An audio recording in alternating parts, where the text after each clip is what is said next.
Hello dear students, Assalamu alaikum wa rahmatullahi wa barakatuhu. Welcome you back again on this beautiful platform of study. Are you so dear students? आज हम क्या पढ़ने जा रहे हैं? आज हम पढ़ने जा रहे हैं यूनिट सेकंड यानी theme second of 12th history, जिसमें हम बात करेंगे आज महाजनपदास की। ओके, हम मगध की बात करेंगे, पाटलिपुत्रा की बात करेंगे और बात करेंगे पोस्ट हड़प्पन एज की। रिमेंबर, ये सारा टाइम पीरियड कितने का होगा? The time period will be counted from 600 BCE to 600 CE। Okay, और हमें 1000 साल के बीच में क्या क्या डेवलपमेंट्स हुई वो हम पढ़ेंगे। और उससे बढ़िया बात, हम थोड़ा पहले हम टाइम लाइन पर जाएंगे, थोड़ा समझेंगे ये टाइम लाइन कहाँ से कहाँ ये चैप्टर बिलोंग करेगा। जब हम चलेंगे तो हमें जानना होगा हम जब टाइम लाइन को समझेंगे, थोड़ा टाइम लाइन को समझेंगे बच्चों। क्या समझेंगे? शाबाश, टाइम लाइन को। तो चलिए समझते हैं, परखते हैं, जानते हैं पहले टाइम लाइन को। ठीक है, ये हमारे पास टाइम लाइन ट्री है, टाइम लाइन को समझेंगे।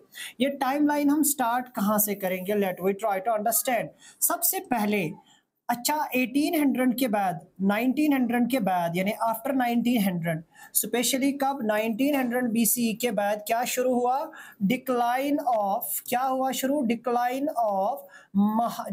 ऑफ हड़प्पा। ओके, हम जानते हैं हड़प्पा डिक्लाइन हुआ।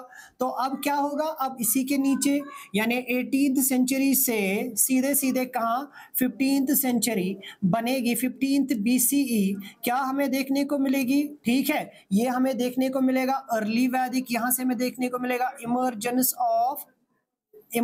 ऑफ वैदिक एज।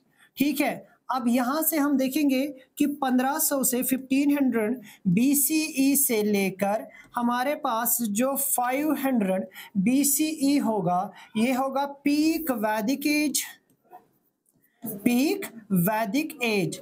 और फिर हम क्या देखेंगे? ये 500 CE, ये 500 BCE क्या होगा हमारे पास? ये वाला पीरियड जो होगा ना, ये 500 CE वाला पीरियड जो होगा, it will be beautiful as the era of Mahajanapada.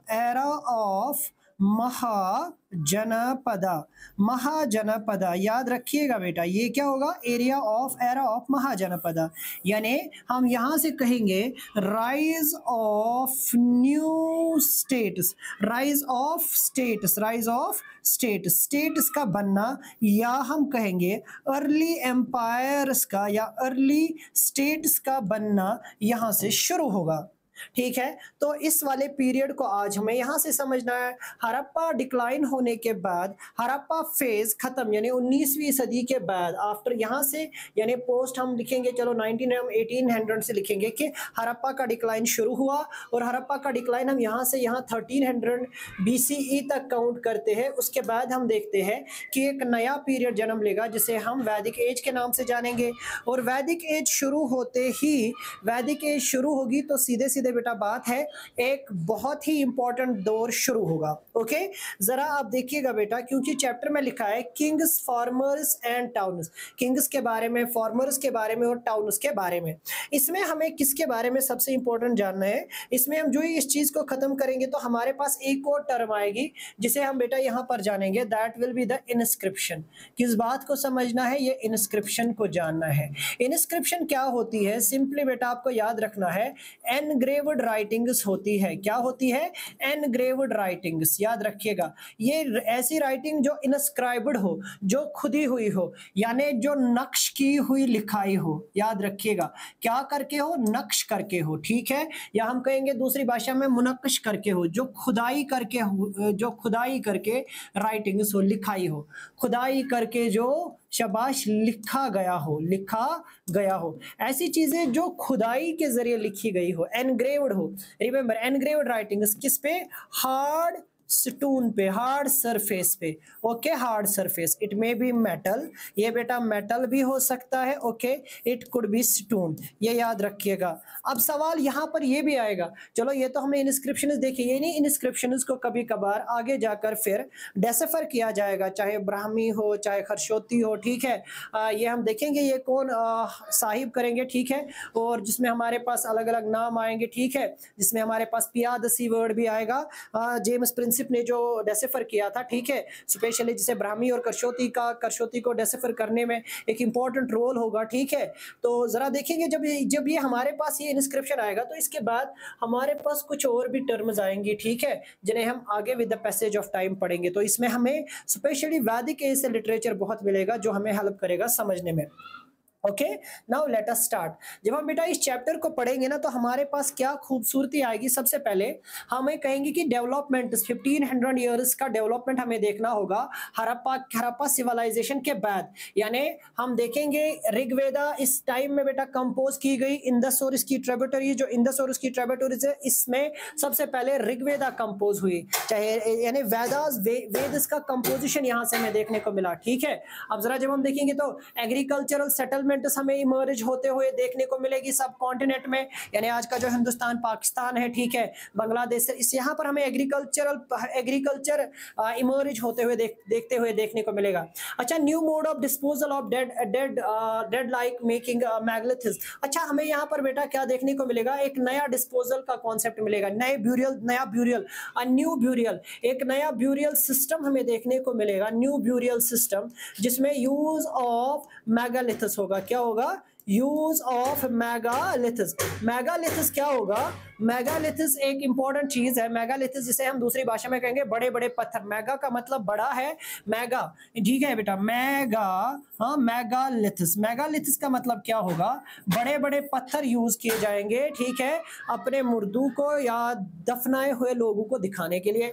अच्छा, नए स्टेट जन्म लेंगे, जो सबसे इंपॉर्टेंट इस टॉपिक में है, early states and new town, जो नए नए टाउन्स होंगे, जो नए शहर होंगे, यानी यहां से हमें देखने को मिलेगा rise of new state, rise of new state, rise of new state. और ये जो न्यू स्टेट होंगी ना, इन्हें किस नाम से जाना जाएगा? ये जो न्यू स्टेट, इन्हें जाना जाएगा महाजनपदा से, यानी राइज ऑफ महाजनपदा, जिनमें मशहूर होगा मगध होगा, पाटलिपुत्रा होगा, अवंती होगा, ठीक है, कोसी होगा, ठीक है, बहुत सारी है, हाँ, कंबोज होगा, कंबोज के बाद इंद्रप्रस्था होगा, कंबोज होगा, ठीक है, गंधारा होगी, अवंती होगी, मत्स्या होगी। 16 टोटल महाजनपदास हमें देखने को मिलेगी। How many? 16 महाजनपदास, ओके, जिसमें कुछ ही हमें यहाँ पर पढ़नी है। तो अब जरा आगे चलेंगे, जानेंगे एक इंपॉर्टेंट फिगर के बारे में। इस चैप्टर में सबसे इंपॉर्टेंट फिगर जो हमें देखने को मिलेगी वो है Prinsep and Piyadasi. James Prinsep सबसे इंपॉर्टेंट है। English East India English officer होंगे,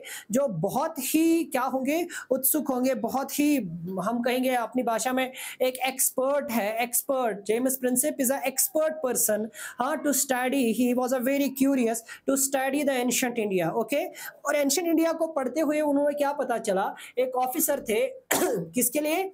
सबसे इंपॉर्टेंट बेटा इंग्लिश ईस्ट इंडिया कंपनी के ऑफिसर थे। इंग्लिश ईस्ट इंडिया कंपनी के एक ऑफिसर थे, ठीक है, क्या थे? ऑफिसर थे। और वो उन्होंने क्या किया, उन्होंने बेसिकली जो कब थे, शाबाश ईस्ट इंडिया कंपनी कब? 1830 में, रिमेंबर 1830 में।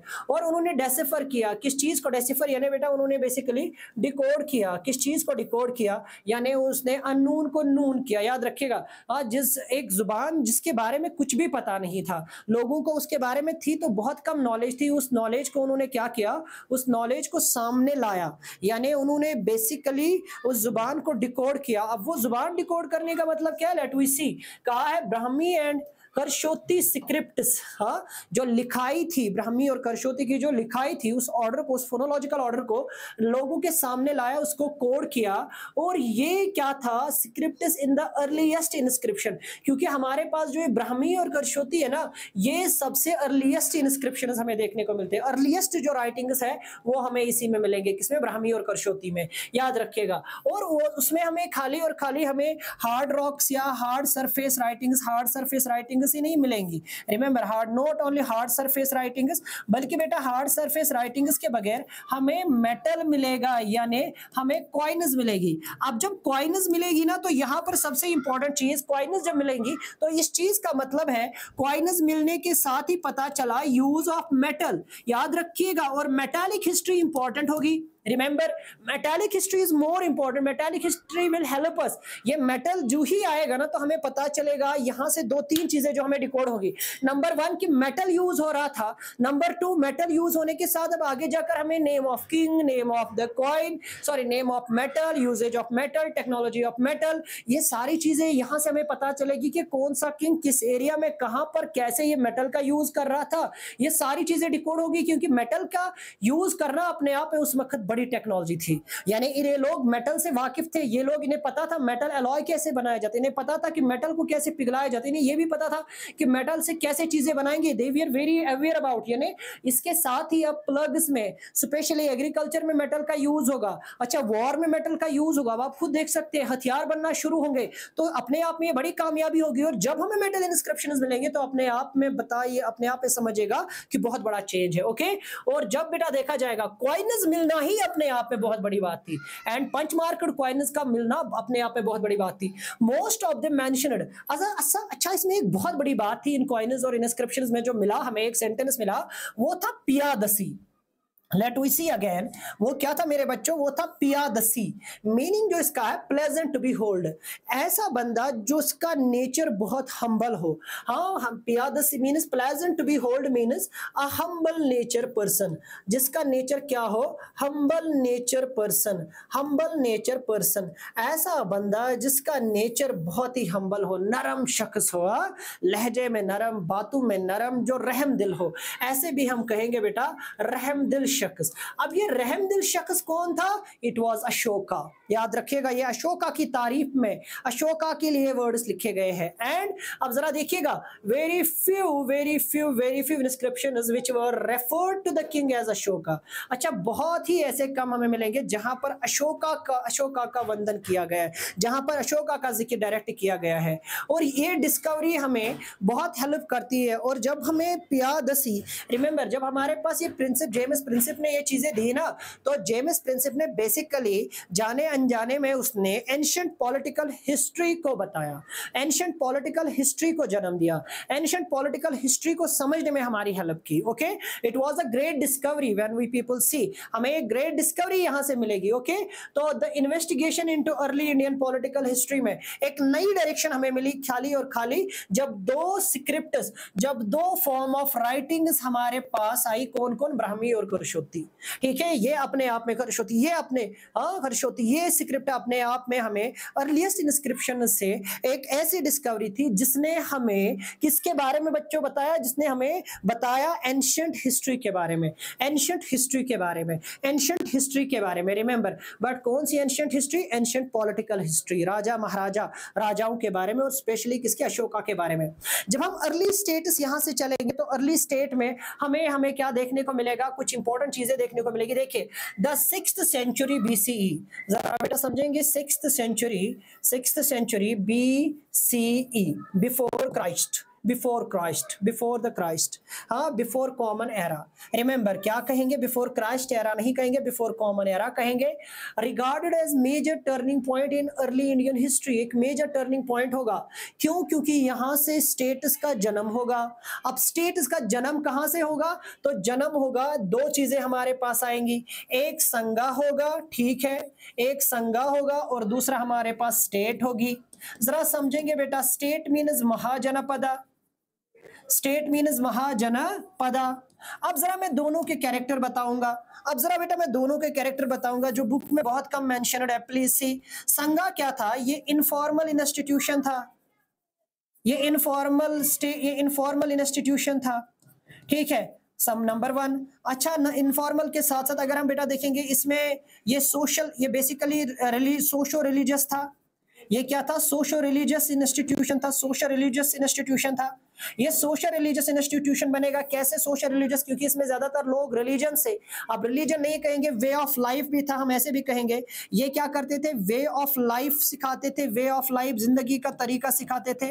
अच्छा, यहाँ पे नो आर्मी, कोई आर्मी का कॉन्सेप्ट नहीं। हाँ, पीपल, लोग क्या करते थे, एक दूसरे की हेल्प करते थे। People use to work, people use to learn, people use to learn. और यहाँ पर कोई सेक्ट नहीं था, नो सेक्ट, संगम में नो सेक्ट, कोई सेक्ट नहीं था। यहाँ पर संघा अलग अलग होंगे, जैनिज्म के संघा होंगे, बुद्धिज्म के संघास होंगे, ठीक है। वहीं पर जब हम स्टेट की बात करेंगे, स्टेट का मतलब ही है एक पॉलिटिकल यूनिट। रिमेंबर, स्टेट का मतलब ही है एक बेटा पॉलिटिकल यूनिट। याद रखिएगा, संघा सोशल यूनिट बनेगा, संघा सोशल यूनिट बनेगा, संघा सोशल यूनिट बनेगा। संघ क्या होगा मेरे बच्चों, जरा ध्यान से पढ़ लेना, ध्यान से देख लेना मैं क्या बोल रहा हूं। संघा सोशल यूनिट होगा। संघ क्या होगा, सोशल यूनिट। अपने आप में मैंने बहुत बड़ी बात कर दी, अगर ये बात आप तक पहुंच गई तो मेरा काम हो गया।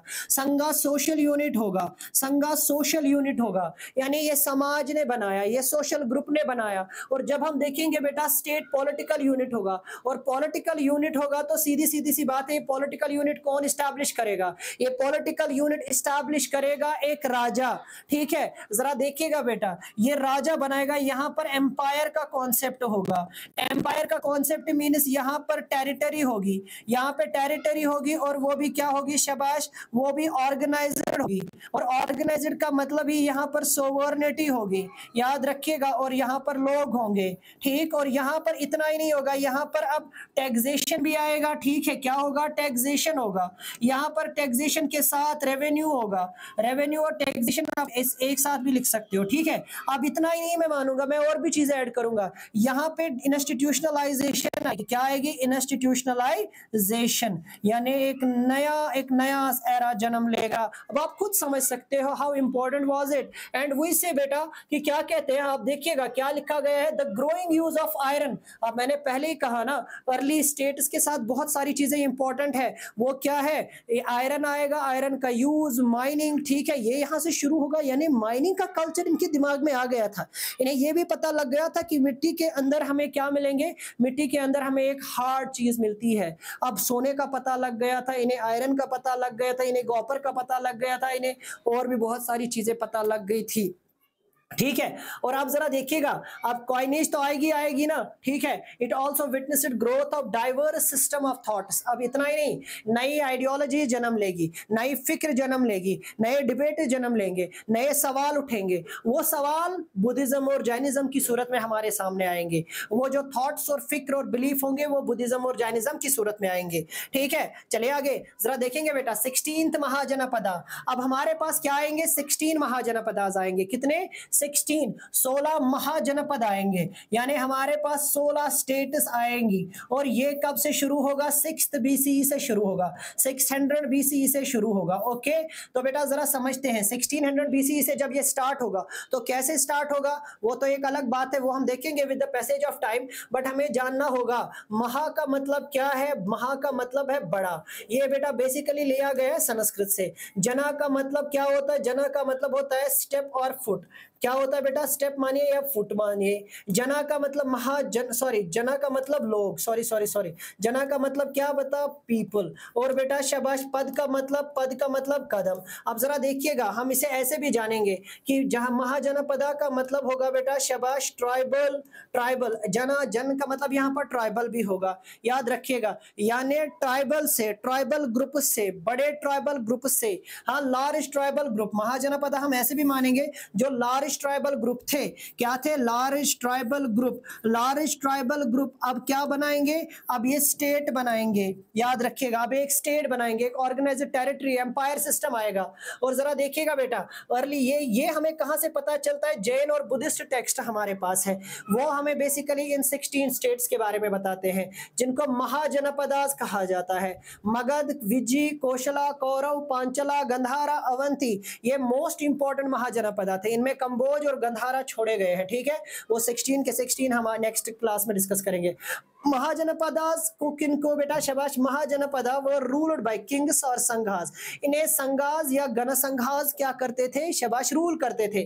और ये हर महाजनपदा फोर्टिफाइड थी। याद रखिएगा, इनका स्पेशल फीचर क्या था कि जो भी महाजनपदा थी वो फोर्टिफाइड होती थी, स्पेशली उसकी उसकी जो capital, Mahajanapada had fortified capital. अच्छा, महाजनपदा की जो कैपिटल थी वो फोर्टिफाइड होती थी। फोर्टिफाइड का मतलब क्या है, उसकी किला बंदी, दीवार बंदी होती थी, दरवाजा दरवाजा था शहर में जाने के लिए, एक बाज़ाब्ता ट्रेड सिस्टम था, आर्मी थी, एम्पायर था, इंस्टीट्यूशंस थे, वो सारी चीजें जो एक मॉडर्न स्टेट का नेचर है। एंड द मॉडर्न स्टेट का नेचर क्या होगा, तो अब ये चलेगा कैसे, अब यहाँ पर इंपॉर्टेंट है कि ये स्टेट चलेगी कैसे। इस स्टेट को चलाने के लिए कॉन्स्टिट्यूशन का होना जरूरी है, और उस कॉन्स्टिट्यूशन को कहा गया धर्मसूत्र। धर्मसूत्र यानी धर्मसूत्र का मतलब होगा काम करने के लिए जो principle of duties. Principle of duties remember क्या होगा बेटा, शाबाश, principle of duty. Principle of duty remember क्या होगा, शाबाश, जो प्रिंसिपल होंगे, उसूल होंगे, प्रिंसिपल ऑफ ड्यूटी। ओके और उसके बाद सम महाजनपद आज मेंटेन्ड। अच्छा, आर्मी और ब्यूरोक्रेसी इसका सबसे इंपॉर्टेंट फीचर होगा कि कुछ महाजनपदा के पास आर्मी और ब्यूरोक्रेसी भी थी। अब आप खुद देख सकते हो, मैंने जो अभी कैरेक्टर्स बताए। अच्छा, इनमें जो सबसे इंपॉर्टेंट होगा, फर्स्ट अमंगेस्ट 16, इनमें से जो सबसे इंपॉर्टेंट होगा, जो 16 में से जो पहला होगा ना, उसको कहा जाएगा मगधा। मगध सबसे इंपॉर्टेंट महाजनपदा होगा। और ये 6, अब जरा देखेंगे बेटा, जब हम ट्रेस करते हैं, हम कहते हैं 6 से 4th सेंचुरी बीसी के बीच में मगध एक मोस्ट पावरफुल सिटी के तौर पर इन जनपदास महाजनपदास में उभरेगी। जब ये हमें देखने को मिलेगा तो हम ये बताएंगे कि कौन से फैक्टर्स रीजनेबल होंगे, what factors led to the rise of Mahajanapada. हम ऐसे भी पूछ सकते हैं, what factors led to rise of, what factors led to rise of Mahajanapada, rise of, शाबाश, महाजनपदा। महाजनपदास के पीछे, या हम कहेंगे कि मगध के राइज के पीछे कौन से रीजन होंगे, क्यों ये इतना ऊंचा बना। हाँ, झंडा ऊंचा रहे हमारा, क्या रीजन बना, सबसे पहले एग्रीकल्चर। जब आप मगध को देखोगे ना, when you track the Magadh, Magadh किस एरिया में होगा, मगध के यहां से गंगा, ब्रह्मपुत्र, यहां से बेटा यमुना आएगी। ठीक है, तो जब आप देखोगे, आगे मैं मैप का इस्तेमाल करूंगा अगली क्लास में, तो आई विल शो यू, तो आप खुद देखेंगे ये प्रोडक्टिव एरिया होगा, यहाँ पे एग्रीकल्चर, यहाँ की लैंड फर्टाइल होगी, land fertile, agriculture, agriculture means revenue, revenue means, शाबाश, स्ट्रॉन्ग गवर्नेंस। याद रखिएगा, एक कनेक्शन है ना, एग्रीकल्चर का मतलब उस समय रेवेन्यू, ठीक है, रेवेन्यू का मतलब strong army, strong army, strong army का मतलब strong state. Okay, and iron. अब उसके बाद क्या होगा, आयरन माइंस। आयरन माइनस ने इनके रिसोर्सेज में और भी ज्यादा, यानी टूल्स और वेपन बनेंगे, ये भी एक इंपॉर्टेंट सोर्स, और भी बहुत सारे सोर्सेज होंगे। एलिफेंटस, अच्छा, उस जमाने में घोड़ों का इस्तेमाल नहीं था, अभी घोड़ा नहीं आया था, जरा देखिएगा। एलिफेंटस आर्मी के लिए अवेलेबल होंगे, ये सबसे इंपॉर्टेंट था। अच्छा, गना और इसके tributaries provided a mean of cheap and convenient. अच्छा, ये जो यहाँ से हम देखेंगे ना, गंगा, यहाँ से हमें गंगा और इसकी जो ट्रिब्यूटरीज थी, इसकी जो चैनल्स थी, वो सपोर्ट, वहां से एक चीप ट्रांसपोर्ट कम्युनिकेशन स्टार्ट होता था, मतलब रास्ते थे, सस्ते रास्ते, आबी रास्ते थे, जो और भी सपोर्ट करती थी मगध को बनने में, जिसने इंपॉर्टेंट रोल अदा किया। अच्छा, किंग्स स्पेशली बेटा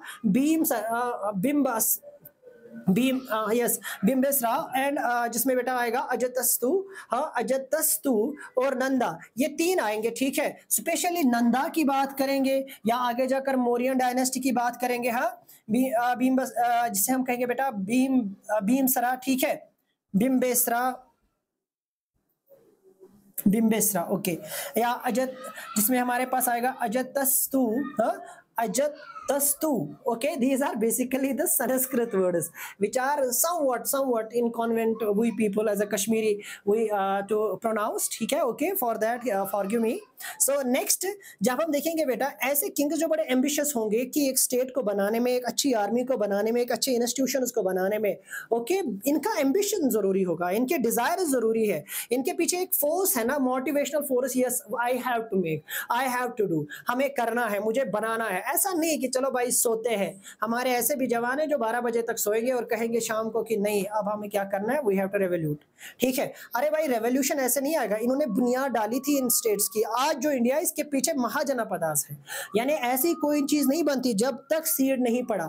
हाँ, अब जरा देखेंगे कैपिटल, अच्छा, राजगृह वाज वेल फोर्टिफाइड, जो सिटी थी जिसको राजगृह, क्योंकि सारा जो सिस्टम था, राज्य था, राज्य का पूरा सिस्टम, ग्रह मीन जो सेंटर था, हाँ, जो सेंटर ऑफ द सिस्टम होगा वो यही से तो चलेगा ना, वो फोर्टिफाइड होगी कि अगर दुश्मन वगैरह हमला करेगा, रेवेन्यू ट्रेडर्स वो सारे यहाँ आएंगे। हाँ, अब जरा देखिएगा बेटा, fortified and located amongst hills Pataliputra, commanded routes of communication along the Ganga, capital Rajgriha was well fortified. अच्छा अच्छा, और located amongst hills Pataliputra, commanded routes of communication along the Ganga. अब यहाँ पर हम देखेंगे बेटा कि पाटलिपुत्र के रूट्स किसके साथ, गंगा के साथ, तो अपने आप में ही बेटा ना, तो हमें यहाँ भी पूछा जाएगा what was the capital of, शाबाश, ये आप मुझे कमेंट में बताओगे, लाइन आपके सामने है कि आप हमें बताइए कि ये जो गंगा की, ये जो मगध की कैपिटल कौन सी थी, आप मुझे कमेंट बॉक्स में बताओगे। Okay, now I am moving.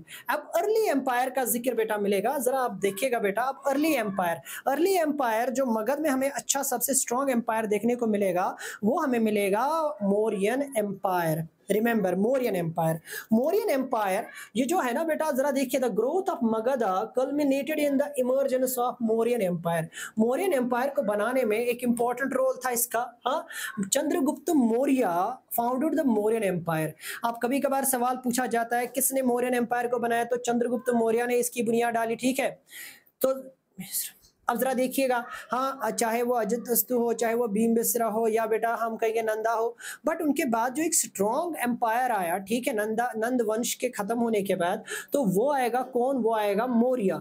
कौन से मौर्य आएंगे, वो आएंगे चंद्रगुप्त मौर्य।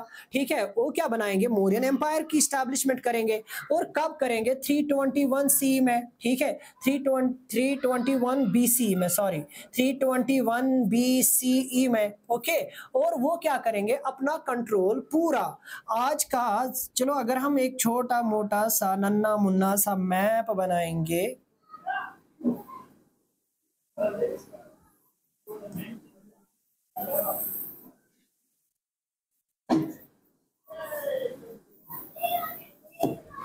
ओके,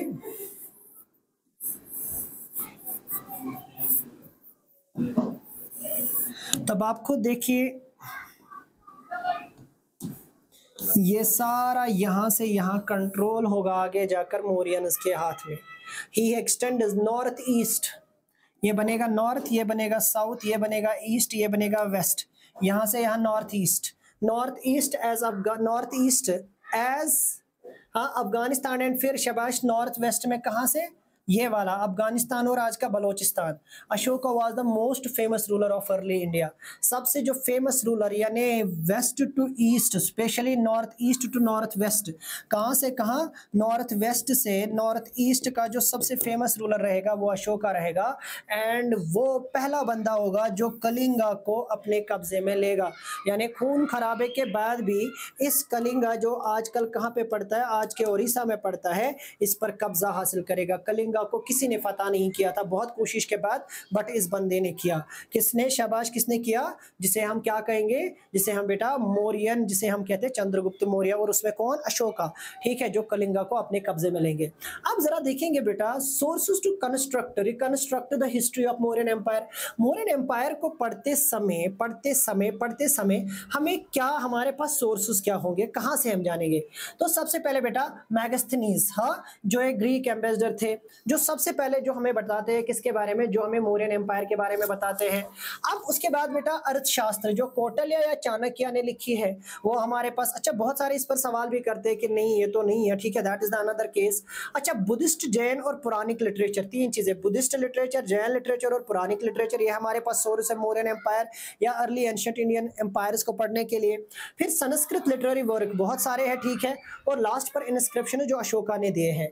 यानी हमारे पास अगर कभी कभार सवाल पूछा जाए तो अकाउंट ऑफ मैगस्थनीज, कौटिल्य और Chanakya, Arthashastra, Buddhist, Jain, Puranic literature, Sanskrit literary work और inscription of Ashoka. These are the important work produced by who? Produced by शाबाश मोर, produced in the ancient India, and now it is helpful for we people, and हम यहाँ से फायदा उठाएंगे। ठीक है, Ashokan inscription और दामा। अब अशोकन इंस्क्रिप्शन, अशोका के टाइम पर जो इंस्क्रिप्शन हमारे सामने है, जो राइटिंग राइटिंग्स हमारे सामने आई, अशोका ने जो जगह जगह अपनी मैसेज कन्वे करवाई, कम्युनिकेट किया लोगों से, डिलिबरेटली जो कम्युनिकेट हुआ, जो पिलर्स पर लिखवाई गई, चाहे वो किसी तरीके से टैक्सेशन के बारे में हो, चाहे वो लोगों से वंदना हो, चाहे वो लोगों से जो जिसे कहेंगे डायरेक्शन रूल्स और रेगुलेशंस होंगे, प्रिंसिपल गाइडलाइंस होगी। यहाँ पर दामा वर्ड यूज किया गया है। दामा का मतलब क्या होता है? दामा का मतलब है मॉडल गाइडलाइंस। हाँ, मॉडल गाइडलाइंस याद रखिएगा, मॉडल गाइडलाइंस, या हम इन्हें प्रिंसिपल गाइडलाइंस भी कहते हैं। क्या कहते हैं? Principal guidelines. अपने स्टेट के लोगों को कहा कि तुम्हें गवर्नमेंट कैसे चलानी है, तुम्हें हुकूमत कैसे चलानी है, तुम लोगों को जिंदगी कैसे गुजारनी है। और ये इनका बेस क्या था? इनका बेस था, ये बेसिकली मॉरल ऑब्लिगेशंस थी। क्या थी? Moral obligations. रिमेंबर, ये क्या थी बेटा? मॉरल ऑब्लिगेशंस थी। ये था मॉरल ऑब्लिगेशंस। तुम्हें बड़ों के साथ कैसे पेश आना चाहिए, तुम्हें छोटों के साथ पेश कैसे आना चाहिए। हाँ, बेसिकली ये किससे प्रभावित थी? ये बुद्धिज्म से प्रभावित बंदा था। अब बुद्धिज्म के अंदर जो वे ऑफ लाइफ था, उस वे ऑफ लाइफ को हम सीधा सीधा अशोक की कम्युनिकेशन में पाते हैं, अशोक की बातों में पाते हैं। अब जरा देखिएगा, अशोक ने कुछ मैसेजेस खुदवाई, और वो खुदवाई हुई मैसेज जो रॉक पिलर्स पे, टेम्पल्स के रॉक पिलर्स पे में देखने को मिली, और उसके लिए दामा महात्मा भी रखे गए थे, जो ये दामा महात्मा लोगों तक एक मैसेज पहुंचाते थे, यानी पढ़ने के लिए भी अलग अलग स्पेशली। हाँ, he used inscription to proclaim his policy. अच्छा, जो उसका तरीका था उस जमाने में हुकूमत करने का और लोगों के साथ कनेक्ट होने का, उसको उसने नाम दिया दामा। हाँ, दामा एक तरीका है, बार बार कहते हैं। हाँ, दामा मैंने जो अभी एक्सप्लेन किया, मॉडल गाइडलाइंस है, प्रिंसिपल गाइडलाइंस है, मॉरल ऑब्लिगेशंस है, ठीक है, लोगों के साथ कंटैक्ट करने का, लोगों के साथ कनेक्ट होने का एक तरीका है, ठीक है। दामा प्रिंसिपल जिसमें रेस्पेक्ट टुवर्ड्स एल्डर्स, बड़ों की इज्जत करना। हाँ, जिसमें बेटा कहा गया है कि ब्राह्मणस के लिए ना दया रखना, ब्राह्मणस को गिफ्ट देना, ब्राह्मणों की तय नरम दिल रहना। हाँ, जिसे हम कहेंगे generosity towards the Brahmanas, treating slaves and servants kindly. अच्छा, जो स्लेव्स और सर्वेंट, तुम्हारे अंदर जो नौकर है या मजदूर है, उनके तय बिल्कुल नरम दिल होना। रेस्पेक्ट रिलीजन एंड ट्रेडिशन, यहाँ पर जो बड़ी बात है, इससे मुझे बार बार बहुत कुछ कंफ्यूज कर दिया था।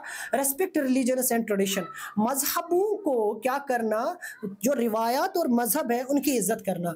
अब यहाँ पे वर्ड है रेस्पेक्ट रिलीजन्स, यानी अगर अशोक ने कहा कि मजहबों की क्या कीजिए, मजहबों की इज्जत कीजिए, तो दैट मीन्स एक खाली उस वक्त बुद्धिज्म या ब्रह्म जैनिज्म नहीं था, तो इसने कहा कि बहुत सारे मजहब है। यहाँ पे अब एक वर्ड आएगा जो मैं मॉडर्न पॉलिटिकल साइंस से ले रहा हूँ, दैट इज सेक्युलरिज्म।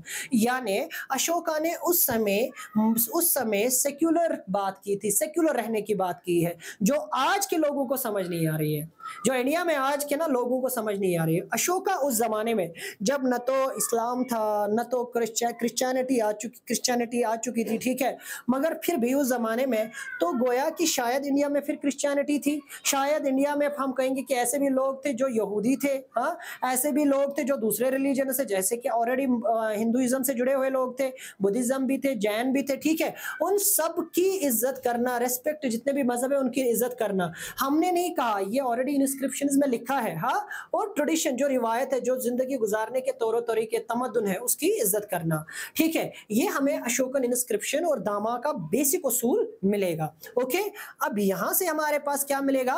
हमारे पास अब यहां से मौर्यन एडमिनिस्ट्रेशन की बात होगी, ठीक है। मौर्यन एडमिनिस्ट्रेशन कैसी थी जरा समझते हैं। यहां पर जब हम बेटा देखेंगे तो हमारे पास there were 5 major political centres in the empire, 5 major political centres empire में मिलेंगे। और जब हम देखेंगे कैपिटल ऑफ मौर्यन एम्पायर, ये बेटा कौन थी? अभी मैंने इससे पहले पूछा था, अब आप जवाब दे सकती हो, पाटलिपुत्रा क्या होगी कैपिटल ऑफ मौर्यन एम्पायर। और अदर्स, और इसके बाद कुछ प्रोविजनल सेंटर्स थे, ठीक है, जरा देखिएगा बेटा, तक्षशिला थी, उज्जैन था, हाँ, जिसे हम कहेंगे बेटा स्वर्ण नगरी थी, स्वर्ण नगरी मीन सोने की नगरी थी, हाँ, जिसमें हम बेटा आगे देखेंगे, ठीक है, ये कुछ इंपॉर्टेंट जगह होगी। अच्छा, इसमें जब हम देखेंगे जरा उनका एडमिनिस्ट्रेशन, उनका कंट्रोल, उनकी हुकूमत देखेंगे, और वो जब हम देखेंगे, it is likely that administrative control was strongest in areas around the capital. Capital के इर्द गिर्द जो एरियाज होंगे ना, उन पे बड़ा स्ट्रॉन्ग कंट्रोल होगा। हाँ, अब कहा गया these centres were carefully chosen, और ये सेंटर्स बड़े ही तरीके से देखे गए। हाँ, तक्षशिला था, ठीक है, जिनमें तक्षशिला, उज्जैन या ये ऐसे ये बहुत इंपॉर्टेंट ट्रेड रूट्स पर ये एरियाज उस वक्त थे, जिसमें स्वर्ण नगरी, हाँ, जो सोने की नगरी कहा गया, जो आजकल साउथ इंडियन में जैसे हम केजीएफ आजकल समझते हैं, कौन, केजीएफ, कोलार गोल्ड माइंस या कोलर गोल्ड फील्ड्स, ठीक है, जो साउथ में पाई जाती है, क्योंकि हमें हड़प्पा सिविलाइजेशन में भी पता चला कि साउथ से उस जमाने में भी गोल्ड आता था, यानी उस जमाने में भी स्पेशली केरला, और ये बात हो रही है केरला या ये बात हो रही है बेटा कर्नाटका की, ठीक है, यानी स्वर्ण नगरी इंपॉर्टेंट था, ठीक है, जो आजकल हमें कर्नाटका, ठीक है, कर्नाटका गोल्ड फील्ड्स की बात हो रही है, ठीक है, तो ये कुछ इंपॉर्टेंट सेंटर्स जैसे उज्जैन था, तक्षशिला था, ये ट्रेड रूट्स पर थे, डिस्टेंस ट्रेड रूट्स पे थे, ठीक है, तो इसलिए बड़े इंपॉर्टेंट थे। Communication along both land riverine routes, अच्छा, जो बेटा पानी के रास्तों से स्पेशली समंदरी और हम देखेंगे दरियाई रास्ते दोनों इस्तेमाल होते थे, ठीक है, और इसलिए इस एम्पायर को फलने फूलने में ज्यादा टाइम नहीं लगा। और जब हम देखेंगे बेटा इस सारे में हमें ये सारी एक्टिविटीज 6 कमिटीज जो मैगस्थनीज ने डिस्कस की, मैगस्थनीज कहता है कि कुछ 6 कम्युनिटीज थी, 6 कमिटीज थी, ठीक है, 6 सब कमिटीज थी, वो एक कमिटी और 6 सब कमिटीज, एक बड़ी कमिटी और 6 सब कमिटीज थी। जरा वो देखेंगे ये कमिटी कैसी कैसी थी, जो सारी एक्टिविटीज पर नजर, एक कमिटी उसके अंदर 6। अच्छा, एक बेटा जो नेवी, यानी इनके पास अपनी नेवी थी, सबसे इंपॉर्टेंट आप देखिएगा, यानी इनके पास नेवी उस जमाने में थी, ठीक है। अच्छा, सेकंड जो ट्रांसपोर्ट को मैनेज करती थी उस जमाने का ट्रांसपोर्ट, यानी रोड्स और ट्रांसपोर्ट को मिनिस्ट्री ऑफ ट्रांसपोर्ट हम कहेंगे, मिनिस्ट्री ऑफ नेवी कहेंगे। अच्छा, third was responsible for foot soldiers, यानी बेटा जिसे हम कहेंगे डिफेंस आर्मड फोर्स। अच्छा, fourth committee was for horses, अच्छा, यानी इसका मतलब हॉर्सेस आ चुके थे। अच्छा, फिफ्थ वाज फॉर चैरियट्स, ठीक है। अच्छा, इसके बाद जब हम देखेंगे जो रथ वगैरह है, sixth was responsible for elephants, यानी हॉर्सेस भी थे और एलिफेंट्स भी थे, यानी 6, और स्पेशल ऑफिसर कॉल्ड। अब उस जमाने में दाहमा महात्माज का एक इंपॉर्टेंट रोल था, दाहमा महात्मा अपॉइंट किए गए ताकि वो दामा जो बेसिकली एक प्रिंसिपल गाइडलाइन और पॉलिसी ऑफ अशोका थी उसको प्रोपिगेट करे इस सारे एरियाज में जो अशोका के अंडर है, यानी एक अच्छे स्ट्रॉन्ग लिविंग सिस्टम को एनकरेज करे, एक लिविंग सिस्टम को, एक अच्छा सिस्टम ऑफ लिविंग वो इंट्रोड्यूस करे। It was all about the first lecture of your chapter number 2। इंशाल्लाह Rahman in next lecture we will discuss the remaining part of this chapter, and till then God bless you, goodbye, and if you people have any inquiry you can contact me in the app and you can place your inquiry, okay, till then khuda hafiz fi amanillah.